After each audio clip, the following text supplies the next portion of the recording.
Koppel, host of the Time for Coffee podcast, where you get firsthand career advice into the jobs and industries that interest you the most.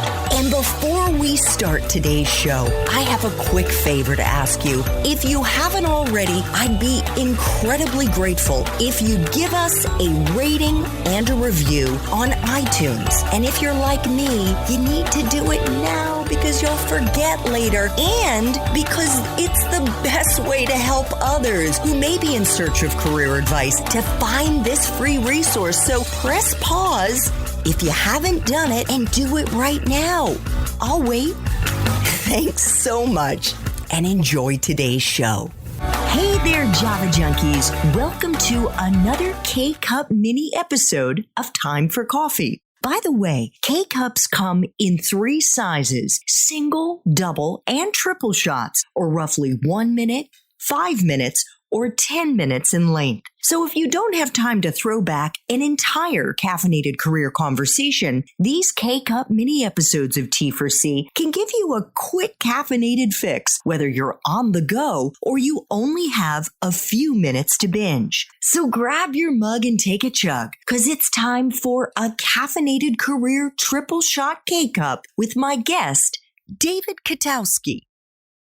David, I would love for you to talk about how you took your experiences at Merrill, where you ended up logging 9 years, including 5 of those years, as I mentioned, as a senior vice president, and then took all the subsequent experiences that you had in finance, whether it was at UBS Payne Weber or in private equity, VC, or at another financial services firm that you helped to co-found. And then in 2005, started pivoting back to your first love, back into the sports world. How did you leverage all of those transferable skills and experiences and make it work for you as a job and a moneymaker? Yeah, I mean, for me, I always loved sports. So when I was doing everything that I had to do on Wall Street and make a career on Wall Street, the sports were kind of playing a back seat. My kids were young at the time. I was starting to coach them in sports and see them come up and through. I have 3 girls who all played sports, and they played sports all through high school and college. So started coaching them and started getting more involved in what they were doing. And really, when I was looking to make a shift into the sports world, something fell in my lap. And it's just one of those things where it's, you have to be in the right spot at the right time. And it's something about opportunities, that opportunities will present themselves, but you must be ready for the opportunity. And the opportunity that presented itself to me was something that I was going to absolutely love to do. And I got asked to be the interim president for the Long Island Lizards of Major League Lacrosse. So not only had I played in the league, but now I was being asked to become the president for one of the original 6 teams that started the league. It was a great opportunity for me to take the skills that I had learned in business, the passion that I had for sports, and putting that all together into one team. You mentioned that you began to think about leaving Merrill. There are plenty of people who end up working at Merrill their whole lives. What was it about you that kind of got you thinking, I want to move to something else? For me, it was a little bit of burnout, to be honest, because I was both a professional sales manager for Merrill Lynch, and I was a sales manager for the Long Island district, which was a big district. But I was also running my own book of business. So I was burning the candle at both ends, and it was tough. So I got a little burnt out. I think that was one of the reasons why I wanted to just take a step back and say, well, maybe it's time for me to go out on my own and do my own thing. And that's exactly what I did. You founded Elevate Sports and Marketing as a consulting firm with a focus on sports and entertaining, and it includes revenue generation, marketing, capital funding, reorg, M&A, and you founded the Lacrosse Business Network. Why did you do that? And did you see it as a risk when you did that? Well, this gets back to Thomas Watson again. When I was at Hong Kong Shanghai Bank, I was thinking about going back to law school. Law school was something I had always thought about. I thought I would always be a good lawyer. Maybe I could get into becoming an agent as a lawyer. And it was something that I was thinking about. And at the time, I went back to Mr. Watson to get advice, and he said, come see me. And so I went up to his offices. He had a huge office with a huge desk, and he slid an envelope across the desk to me. And he said, go ahead, open that up. And I opened it up, and it was on his personal stationery, and it said, law school's paid for. Congratulations. And I was blown away. I was taken back. I didn't even know how to react. I said, I'm not sure what to say. And he said, say thank you. It worked out well for you last time. So obviously I said, thank you. And he said, but this one has 2 strings attached. The 2 strings are you have to do this for some other kid down the road. And the other thing is you have to convince me on why you want to be an attorney. So I said, okay. And he said, go. And so I went into my spiel on why I wanted to be an attorney for about 10 minutes. And I finished. And he said, give me the envelope back. And I gave him the envelope back. And he said, you don't want to go to law school. You just don't want to work at Hong Kong Shanghai Bank anymore. And there's a big difference. When you love something, you run towards it. Don't run away from it.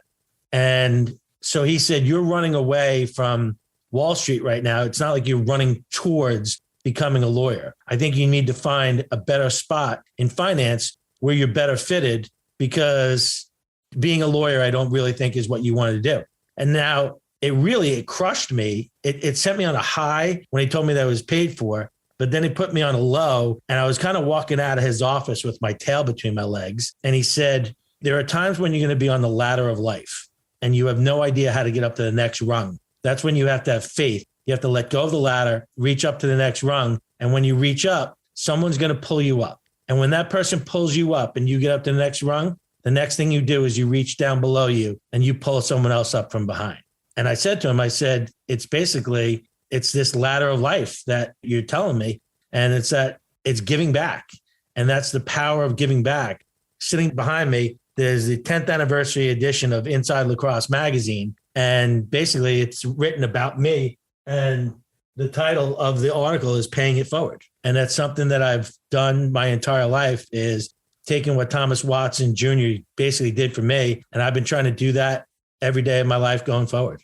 Yeah, I'm just looking at the additional section on your resume. CEO and founder of Team Elevate since 2008, volunteer as Santa Claus, former co-president of the Friends of Brown Lacrosse, interviewer for Brown University, head girls lacrosse coach, former board of directors, Long Island Metropolitan Lacrosse Foundation, and on and on and on. It's so interesting to me, Dave, that you look back on Mr. Watson's, basically, I'm going to use a strong word here, but revoking the offer to pay for you to go to law school as having been a gift. Absolute gift. One of the best things he could have ever done for me. When you have a mentor that knows you and a mentor who is not afraid to tell you the truth, you hit gold. That's the thing. You don't want a yes person who's just going to basically appease you and tell you things because that's what you want to hear.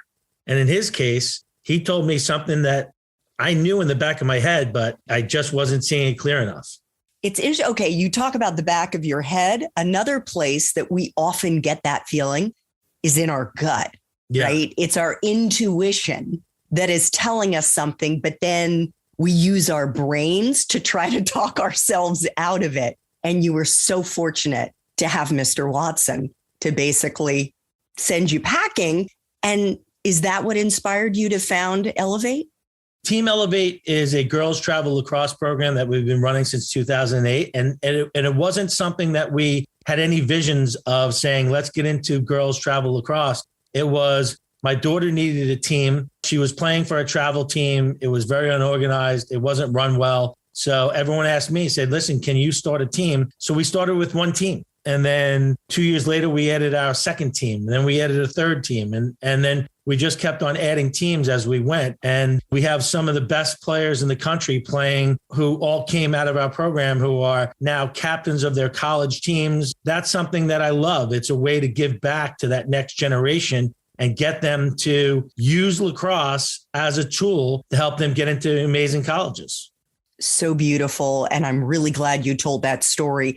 I was actually alluding to the business, Elevate Sports and Marketing. Was that the inspiration then, or just the kick in the pants you needed to found it? No, it was a little bit of inspiration. And I was saying to myself, I'm like, I love sports so much. How do I get into this? How do I start consulting? And my first consulting gig, that was really the big one, which kind of launched it, was I got hired by Charles Wang, who was the CEO and chairman of the New York Islanders. But Charles Wang was also the founder of Computer Associates. And that's what he was really known for. And the Islanders, he bought the Islanders and took over the team. And he hired me as a consultant to come in and basically look at everything that they were doing, top-down approach. Nothing to do with hockey, only to do with business. And that was my first big-time consulting gig that I had, and it was fantastic. And one of the things that you did while you were working for Mr. Wang was to develop the New York Islanders Business Club. And another you grew it. Group.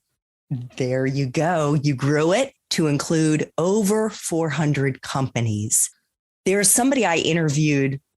It's actually almost a couple of years ago now. His name is Steve Rimland. He is not just an award-winning, like platinum award-winning musician, composer, songwriter, and serial entrepreneur. And he was a prodigy as a child in music, and had someone at Yale University, he grew up in New Haven, say to him, who was a professor of music and was kind of tutoring Steve. He said, Steve, there are only 12 notes. It's how you arrange them that makes the music. Do you feel like that's what you've been doing with your networking as you've moved through your career, just rearranging those notes? Yeah, I mean, it's just been a matter of, I think that's a great analogy, by the way, because it's just been taking different aspects. And even with National Network of Accountants, I could play a role in anything and anywhere. So within that mode of that networking, it was always a matter of, no matter what networking you were doing, whether you were networking through Brown, networking through accountants, networking in the sports industry, it was always that network. And to me, all network is, it's a giant team. It's one big team. Thanks for tuning in to this K-Cup mini episode of Time for Coffee. If you want to listen to our entire caffeinated career conversation, please check out the show notes for this episode. Thanks so much for listening to this latest episode of T4C.